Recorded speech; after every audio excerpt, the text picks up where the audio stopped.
जय श्री राम आप सभी को।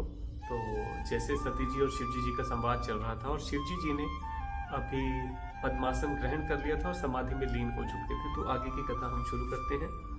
एहि विधि दुखित प्रजेश कुमारी, अकथनीय दारुण दुख भारी।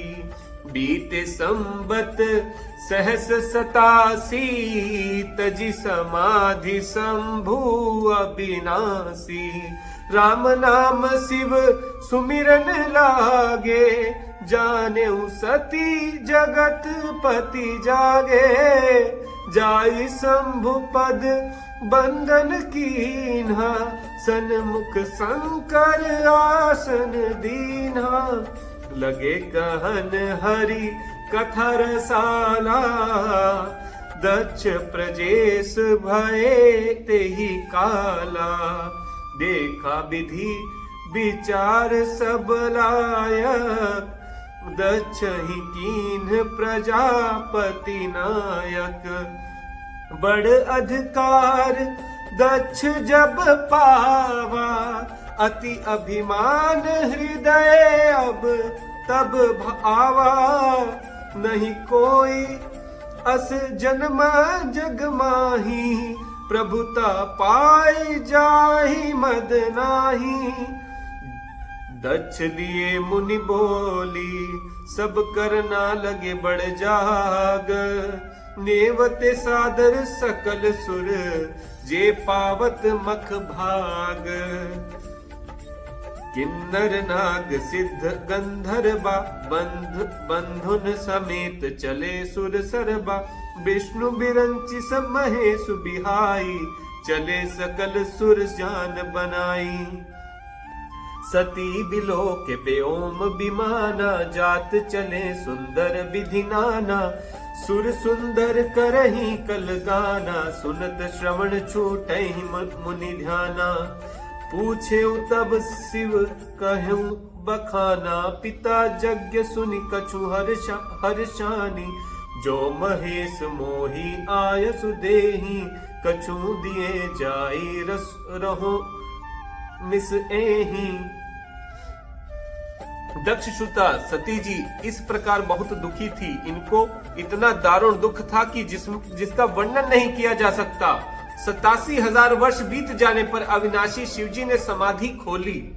87,000 वर्ष।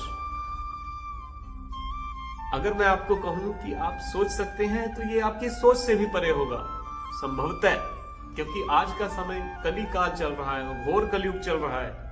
तो आज के समय में ये चीज सोचना भी बहुत बड़ा हो जाएगा आप लोगों के लिए। लेकिन 87,000 एक बार आंख बंद कर पद्मासन में बैठकर हमारे शिव शंभो 87,000 वर्ष बिता दिए, जिन्होंने वही शिव है, वही इस सृष्टि के संहारक हैं, वही अनंत कोटि ब्रह्मांडों के संहारक। आगे की कथा कहते हैं। शिव जी राम का नाम स्मरण करने लगे। तब सती जी ने जाना कि अब जगत के स्वामी जागे। उन्होंने जाकर शिव जी के चरणों में प्रणाम किया। शिव जी ने उनको बैठने के लिए सामने आसन दिया। शिव जी ने भगवान हरि की रसमयी कथाएं कहने लगे। उसी समय दक्ष प्रजापति हुए। ब्रह्मा जी ने सब प्रकार से योग्य देख समझकर दक्ष को प्रजापतियों का नायक बना दिया। जब दक्ष ने इतना बड़ा अधिकार पाया तब उनके हृदय में अत्यंत अभिमान आ गया। जगत में ऐसा कोई नहीं पैदा हुआ जिसको प्रभुता पाकर मद ना हो। दक्ष ने सब मुनियों को बुला लिया और वे बड़ा यज्ञ करने लगे। जो देवता यज्ञ का भाग पाते हैं, दक्ष ने उन सबको आदर सहित निमंत्रित किया। दक्ष का निमंत्रण पाकर किन्नर नाग सिद्ध गंधर्व और सब देवता अपनी स्त्रियों सहित चले। विष्णु ब्रह्मा और महादेव जी को छोड़कर सभी देवता अपना अपना विमान सजाकर चले। सती जी ने देखा अनेक प्रकार के सुंदर विमान आकाश में चले जा रहे हैं। देव सुंदरियां मधुर गान कर रही हैं, जिन्हें सुनकर मुनियों का ध्यान छूट जाता है। सती जी ने विमान में देवताओं के जाने का कारण पूछा। तब शिवजी ने सब बातें बतलाई।